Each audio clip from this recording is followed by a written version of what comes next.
Di ba? Tinuod ba na atong mga anak karon? Tinuod lang. Sige, but before that, no, so unsa man gyud atong katungdanan. So again, kini nga picture akong gipakita sa inyo kay ang katungdanan kini tulong atong pamutana dili lang ni siya sa parents. Ang buti pa sa ani household. Unsa? Unsa man ang household? Naay papa, mga tanan na naadin na. So, kini nga po, katungdanan ni sa tanan. Pero siyempre, ang mamulo, kinsa man, ang mga papa. Dili kay i-delegate sa uban. Imo man yung trabaho. Para sa kuha, pagka mimiyo na po, na-discovery na po, nga na ako'y third eye. Sa mga third eye, kana makakita ka o butang, at dili makitaan sa uban. Isa na yung mga third eye rin. Ako, na-discoveryhan ako nga pagka-mimiyong na ako pag naan ako'y anak. Kay ako rin makakita kung wala na hugasan ang plato. Kung nagkalat ang chinilas. Makarili ko so, matakas na kung nasa third eye rin. Nilaginan na ka. Sabi siya, gasa ni siya. Kung mahimo na kang parent na nagay, third eye.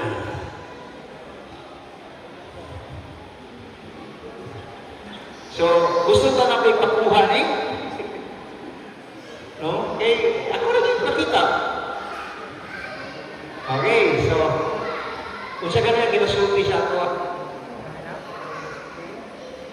Kung sa ginasulti, wait lang.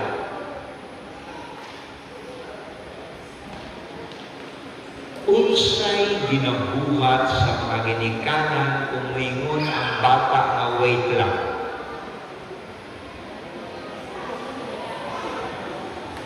Kabalo ba mo sa atong gibuhat? Ang ginabuhat sa ginikanan, komando teknik. Tama sa ginabuhat? Komando teknik. Sige, 1 to go.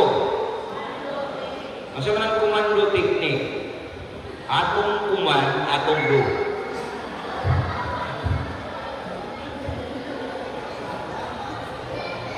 Tama, dili. Diba? Atong sugo, atong kuman ng komando teknik. Atong kuman, atong do. Yan ang kita mo sa pamilya karon. Ang mga bata, grabe, no?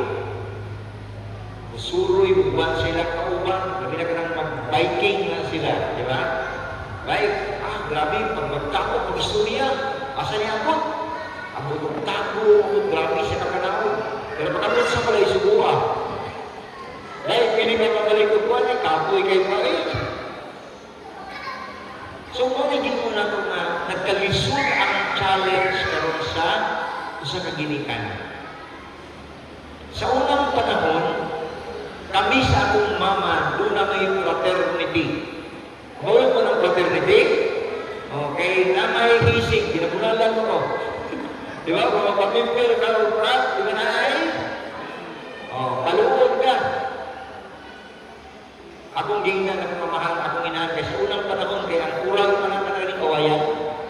Diba, kawayan? Di mo ka-high-tech sa una.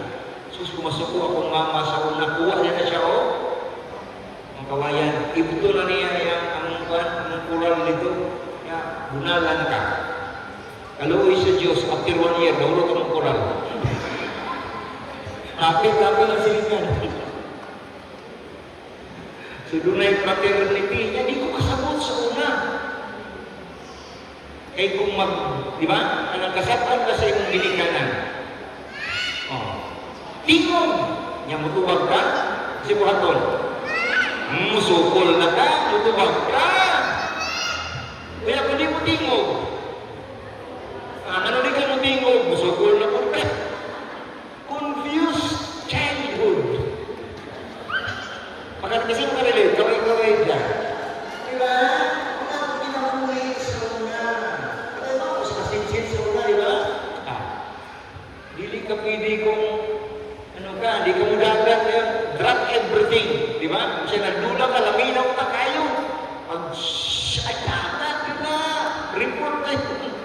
kung dili, ako ba siguro, wala mo kaagyo, bunal, wala mo yung fraternity.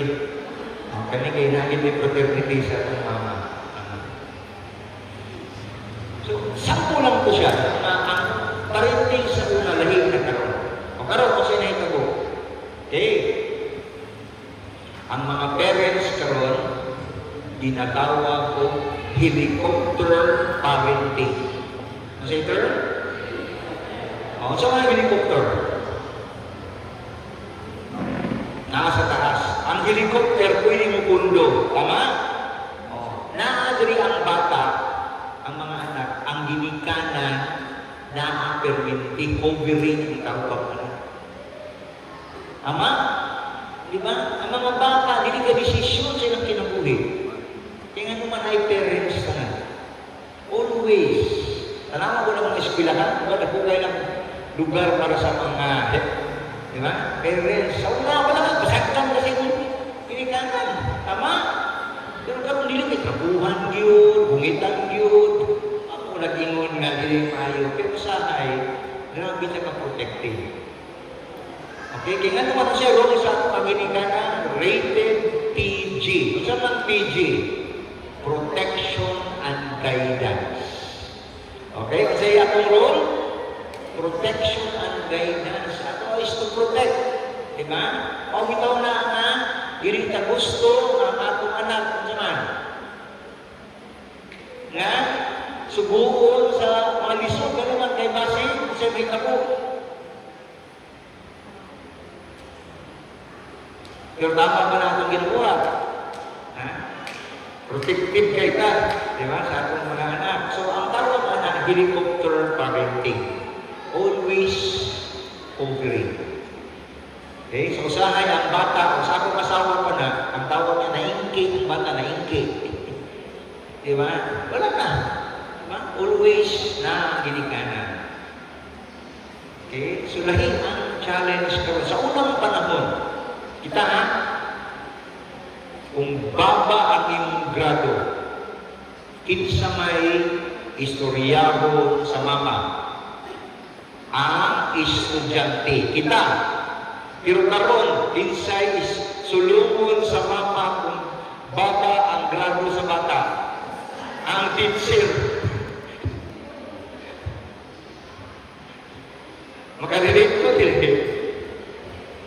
Nausap na yung karon. Nausap ang parenting. So karon, kung tanong nila, unsa man daw lisod, sa una o karon? Para sa kuha ang karon. Mas lisod karon nga naman, grabe ang distraction. What's the word?